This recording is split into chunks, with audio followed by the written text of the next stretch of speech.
Oi, turma.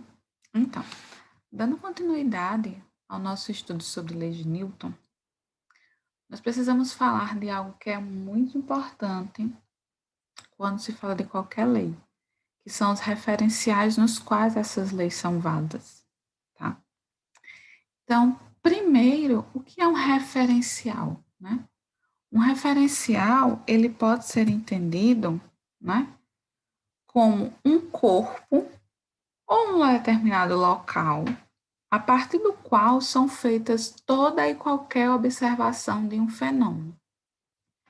Então, um exemplo. Se você diz que um carro ele está se deslocando mais rápido do que a moto, é porque você está tomando como referencial, não é? A moto, o carro, para comparar com a velocidade da sua moto. Então, você está tomando um certo referencial. Exemplo. Contudo, existem referenciais nos quais as leis que nós estudamos também são válidos. Então, quando se fala de leis de Newton, os referenciais adotados devem ser referenciais chamados de referenciais inerciais. Então, os referenciais inerciais, eles são aqueles que estão em repouso, tá? Ou em movimento retilíneo uniforme, ou seja, com velocidade constante. Para esses referenciais, sim, as leis de Newton, elas são válidas. Esses referenciais, eles também são utilizados para realizar observações astronômicas. Seria um exemplo, tá? Onde tais observações permitem-nos admitir como inercial um referencial com origem no centro de massa do sistema solar e eixos orientados para estrelas fixas. É importante ressaltar aqui que a Terra ela não é um referencial inercial. Por quê? Porque ela executa um movimento de rotação e um movimento de translação. Todavia, certo?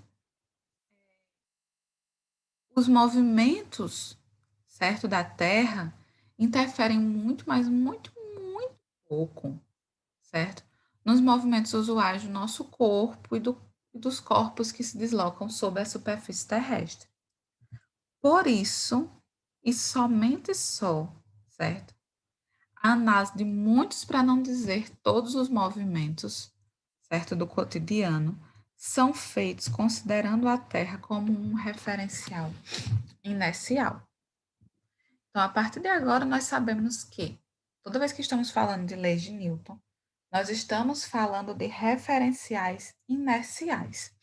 Vocês poderiam dizer, Raíssa, mas existem referenciais não inerciais nos quais as leis de Newton não são válidas? Existe, tá? Aí entra um conceito de forças chamadas de forças fictícias, que são as forças chamadas de forças centrífuga, tá? Mas isso nós não vamos estudar aqui, tá? Não é o nosso foco, mas é importante vocês saberem. Então, nós vimos a primeira lei da inércia, né? Que é a primeira lei de Newton. E agora nós vamos estudar um pouco sobre o princípio fundamental da dinâmica, conhecida também como segunda lei de Newton. Essa lei, ela estabelece uma relação entre a força e a aceleração. O que é que eu quero que vocês percebam aqui? As leis de Newton, elas não são estudadas separadamente. Vamos supor, eu não aplico apenas a primeira, eu não aplico apenas a segunda, ou então eu não aplico apenas a terceira, certo? As três são aplicadas simultaneamente. Então, perceba o seguinte, se um corpo ele está em repouso ou se deslocando com o movimento retilíneo uniforme, para que o corpo entre em movimento ou pare o movimento, você precisa aplicar uma força. Então, vamos supor, você tem uma cadeira, né, aí na sua frente, um exemplo, e você quer que essa cadeira se desloque. Então, você vai aplicar uma força, né, para fazer com que esse corpo saia da inércia.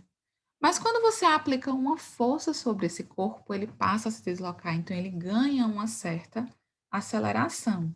Portanto, existe uma relação aqui, ó, entre o conceito de força e o conceito de aceleração.